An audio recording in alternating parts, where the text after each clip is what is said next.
ગુજરાતમાં સ્થાનિક સ્વરાજ્યની ચૂંટણીનો જંગ બરાબર જામ્યો છે। ભાજપ અને કોંગ્રેસ સહિતના રાજકીય પક્ષો દ્વારા પૂરજોશથી પ્રચાર શરૂ કરાયો છે। ત્યારે ગઈકાલે વડોદરા ખાતે પ્રચાર અર્થે પહોંચેલા નાયબ મુખ્યમંત્રી હર્ષ સંઘવીએ વિપક્ષ પર આકરા પ્રહારો કર્યા હતા।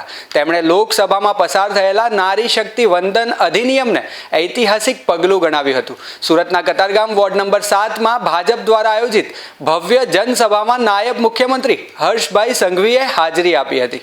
आज सूरत शहर में कोई टपोरी हिम्मत करे 4 महीना सुधी चाली ना सके ने एवी परिस्थिति उभी करीए छे।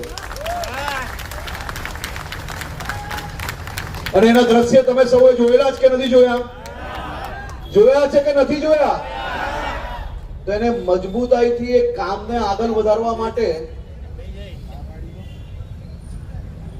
आपणे सौ केवुं छे के लागणीशील लोको छे।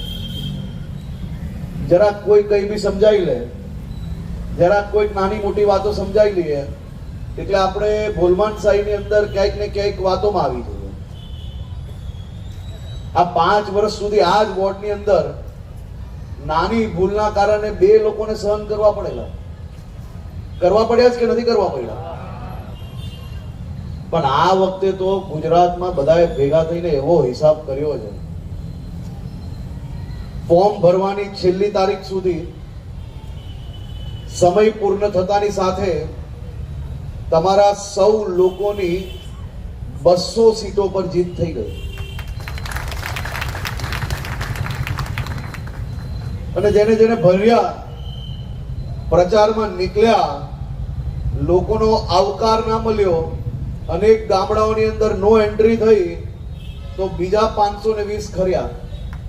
कल सांज सुधी भारतीय जनता पार्टी की 720 सीटों पर विजय थई जा। विजय भारतीय जनता पार्टी की नहीं, आ विजय गुजरातना प्रत्येक नागरिकोनी छे।